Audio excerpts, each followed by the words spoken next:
আসসালামু আলাইকুম প্রিয় দর্শক, আশা করছি সকলে ভালো আছেন, সুস্থ আছেন। আজকে খুবই গুরুত্বপূর্ণ একটি বিষয় নিয়ে কথা বলবো। সেটা হচ্ছে কোমরে ব্যথায় আপনারা ব্যায়াম কিভাবে করবেন। এটা নিয়ে কিন্তু অনেক বিতর্ক আছে। অনেকেই অনেক কিছু মনে করেন। অনেকে ব্যায়াম নিজে থেকেই করেন। অনেক সময় YouTube দেখে আপনারা ব্যায়াম করেন, ভিডিও দেখে আপনারা ব্যায়াম করেন। কিন্তু একটা জিনিস খেয়াল রাখবেন যে আপনার কোমরে ব্যথা কি কারণে হচ্ছে, এটি যদি আপনি না জেনে ব্যায়াম করেন, তাহলে কোনো ক্ষেত্রে দেখা যাবে যে আপনার ব্যথা বেড়ে যাচ্ছে। এবং এভাবেই কিন্তু রোগীরা আমাদের কাছে আসেন এবং এসে বলেন যে আসলে আমার ব্যথা ছিল, ব্যায়াম করার পরে ব্যথা বেড়ে যাচ্ছে। তো এই ক্ষেত্রে আপনাদের কিছু খুবই সাধারণ নিয়ম মেনে চলা উচিত।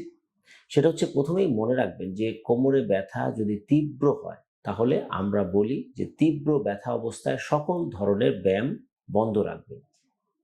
হাঁটা চলা থেকে শুরু করে সকল ধরনের ব্যায়ামই বন্ধ রাখবেন তীব্র ব্যথা। কারণ হচ্ছে যে এই যে ব্যথা হচ্ছে কোমরে ব্যথাটা আসলে কি কারণে হচ্ছে এটি কিন্তু আপনি জানেন না। এখানে মাংসপেশি থাকতে পারে, লিগামেন্টস থাকতে পারে, জয়েন্টস ইনভলভ থাকতে পারে, নার্ভ হতে পারে, ইভেন রগে চাপজনিত যে ব্যথা বা পিএলআইডি বলা হয়, সেটিও কিন্তু আপনার এই ব্যথার কারণ হতে পারে। প্রথমে আমি যেটি বলব যে খুবই সাধারণ এবং পিএলআইডি, এটা অনেক রোগী আমাদের কাছে আসেন, এমআরআই নিয়ে আসেন, তাদের ডিস্কে প্রোল্যাপস বা নার্ভের সমস্যা হচ্ছে, ব্যথা কোনো দিকে পা বরাবর নেমে যাচ্ছে, হাঁটলে পরে দেখা যায় ব্যথা যেকোনো একদিকে নেমে যাচ্ছে এবং হাঁটতে পারছে না, পা টেনে ধরছে। ঠিক এই ধরনের প্রবলেমে যারা ভুগছেন, তাদের ক্ষেত্রে আমি তাদেরকে বলব যে এলোমেলো ব্যায়াম করলে আপনার কিন্তু ক্ষতি হতে পারে। এক্ষেত্রে আপনি কি করবেন? প্রথম হচ্ছে যে চিত হয়ে শুয়ে আপনারা কিছু ব্যায়াম করেন, সেটি একদমই ঠিক না এই সকল ব্যথার ক্ষেত্রে। যেমন আপনি শুয়ে পা দুটো উপরে উঠাচ্ছেন, এক পা উপরে উঠাচ্ছেন, এরপরে দুই পা উপরে উঠাচ্ছেন, অথবা দুই পা ভাঁজ করে বুকের কাছে আনছেন। এই ব্যায়ামটি সম্পূর্ণরূপে ভুল একটি ব্যায়াম। এটা করলে আমরা যে আপনাদেরকে পরামর্শ দিই কোমরে ব্যথার ক্ষেত্রে, যে ঝুঁকে কাজ করবেন না। এই ঝুঁকে কাজ করতে গেলে যেই ধরনের অবস্থা তৈরি হয়, ঠিক একইভাবে আপনি যদি শুয়ে চিত হয়ে পা উপরে উঠান, পা ভাঁজ করে নিজের বুকের উপর আন, ঠিক একই কাজ হয়।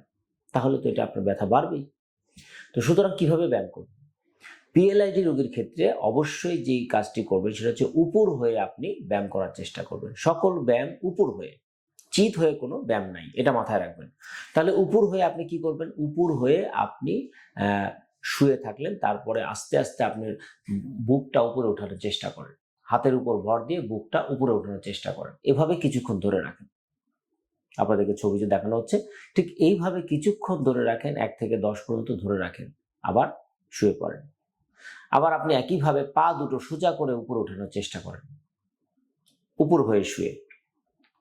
এবার দুটোই, বুক এবং পা দুটোই সোজা করে উপরে ওঠানোর চেষ্টা করেন এবং বুকের উপরে ভর দিয়ে মাথা এবং পা দুটোই উপরে ওঠানোর চেষ্টা করেন। এইভাবে যদি আপনি ব্যায়ামটি করেন, তাহলে এটি সঠিক হবে। তবে অবশ্যই মনে রাখবেন, তীব্র ব্যথা অবস্থায় কোনো ধরনের ব্যায়াম করা যাবে না। বরঞ্চ এখানে আমরা ৫ থেকে ৭ দিন খুবই গুরুত্বপূর্ণভাবে পরামর্শ দেই যে বিশ্রামে থাকতে হবে।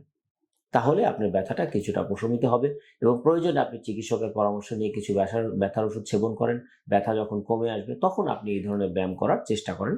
এটা আপনার জন্য ভালো হবে। তো প্রিয় দর্শক, যারা কোমরে ব্যথায় ভুগছেন, তারা এলোমেলো ব্যায়াম করবেন না। এটিই হচ্ছে আমার এই ভিডিওর মেসেজ। এবং তারা নিয়মতান্ত্রিকভাবে ব্যায়াম করুন এবং সঠিকভাবে ব্যথার চিকিৎসা করুন। ব্যথামুক্ত থাকুন, ভালো থাকুন।